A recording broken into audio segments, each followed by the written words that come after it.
तर मित्रांनो, तुम्ही बघू शकता अशा पद्धतीने हे काटोकाट भरल्याच्या नंतर पाणी तुमचं वेस्ट जाणार नाही।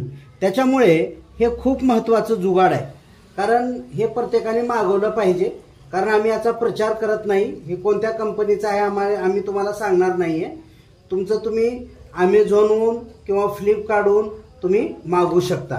तर अशा पद्धतीने जर तुम्ही केलात तर तुमच्या पाण्या जे पैसे आहेत इलेक्ट्रिसिटीचे ते वाचू शकतात। तर तुम्ही कशा पद्धतीने आहे तर तुम्ही बघू शकता अशा पद्धतीचं हे डिव्हाइस आहे, वॉटर ओव्हरफ्लो अलार्म म्हणून। आणि या ठिकाणी 2 वायर तुम्हाला दिसत आहेत। तर या ठिकाणी बघू शकता। तर आम्ही काय केलेलं आहे, एक लाल वायर आणि एक काळं वायर इथं जोडलेलं आहे आणि हे फक्त प्रयोगासाठी केलेलं आहे। आणि या ठिकाणी आम्ही काय केलेलं आहे, 2 स्टीलचे तार किंवा जे काही नट आहेत हे आम्ही घेतलेलं आहे आणि डायरेक्ट आता ही तुमची टाकी आहे, तर या टाकीला आम्ही काय केलेलं आहे, जोडलेलं आहे। आता असं सोडायचं टाकीमध्ये आणि ज्यावेळेस आपण असं टाकीकडे सोडतो तर तुम्ही बघू शकता कशा पद्धतीनं होतं। तर या ठिकाणी जे आहे तर हे जे वायर आहे हे वायर डायरेक्ट इथं तुम्ही लावायचं। लावल्याच्या नंतर तुम्ही बघू शकता या ठिकाणी रेड लाईट दाखवत आहे।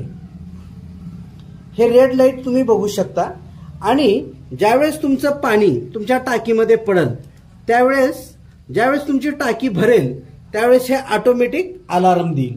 कशा पद्धतीनं बघूया, टाकी हे ठिकाणी भरते बघा।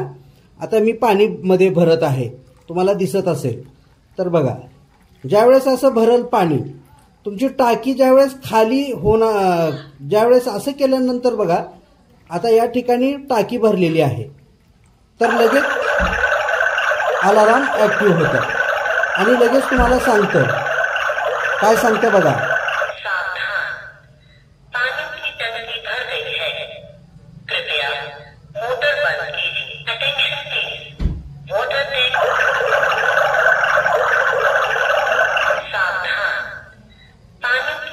पाण्याची टाकी भरलेली आहे, मोटर बंद करा म्हणत आहे, कारण हे ग्लास पूर्णपणे आता भरलेला आहे।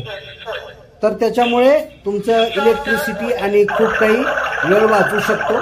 त्याच्यासाठी तुम्ही हे लावणं खूप छान आहे असं मला वाटतं।